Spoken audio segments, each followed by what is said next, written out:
morning, it's Tuesday, 16th of August 2016. This is Sylvia Shivamurthy and you're listening to the newspaper reviews on www.adavaneng.com. Let's now look at the paper highlights from today's newspapers.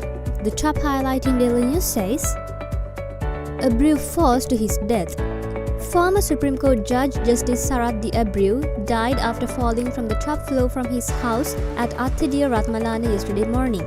He was pronounced dead upon admission to the Colombo South Teaching Hospital Kalubowila, hospital sources said.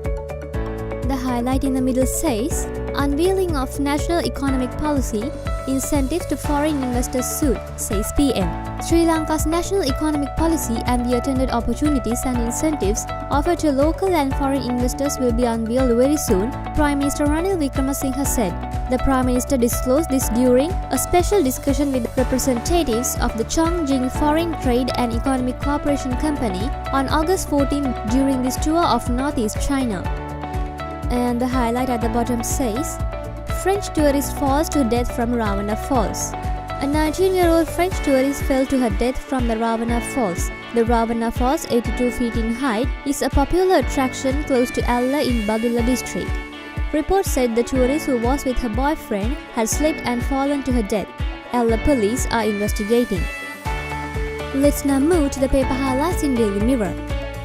The main highlight says, Namal remanded till August 22nd. Parliamentarian Namal Rajapaksa and Sudarsana Bandara, who were arrested by the FCID yesterday over the inquiry conducted under the Money Laundering Act of purchasing 100 million rupees worth shares of a company called Hello Corp from alleged ill-gotten funds by Govers Corporation, which is headed by Mr. Rajapaksa, was remanded till August 22nd by Colombo Additional Magistrate Lanka Jayaratna. The highlight in the middle says, OMP findings can be used as evidence, says GL. The joint opposition said yesterday that even though the government had assured that the findings of the Office of the Missing Persons would not give rise to civil or criminal liability, its finding could be used as evidence when the judicial mechanism is set up to hear accountability issues. Another highlight says, We will ask the OMP to probe Vijayveera's abduction and death, says GVP. The Janata Vimukti Peramuna said yesterday it would request the Office of Missing Persons, once it is set up to investigate the abduction and killing of the party's founder lead Rohana Vijayveera, senior member Upatissa Gamanayaka and the mass grave in Mathale. And the highlight at the bottom says, GMOA warns government on ETCA. The Government's Medical Officers Association yesterday warned it will have to set up future disputes in their contract through international arbitration unless the government takes action to correct shortcomings in the Indo-Sri Lanka Economic and Technology Cooperative Agreement. Let's now move to the paper highlights in Ceylon today. The top highlight says, Former Supreme Court Judge Abreu dies. Another highlight says, Namal and Ganegode remanded. The highlight in the middle says, Nabbed with knife at BIA.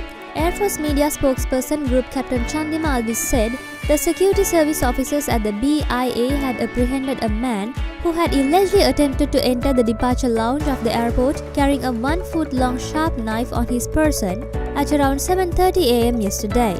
He said the man had subsequently been handed over to the airport police. The suspect has been identified as Gunasiri Ananda, a 31-year-old resident of Pittugala Mala Bay. And the highlight at the bottom says, Gotabaya to claim damages from CBK.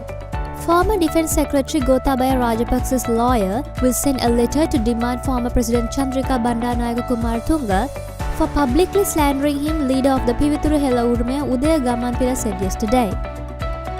That's all for today's newspaper highlights and we'll get back to you with more news tomorrow. Thank you.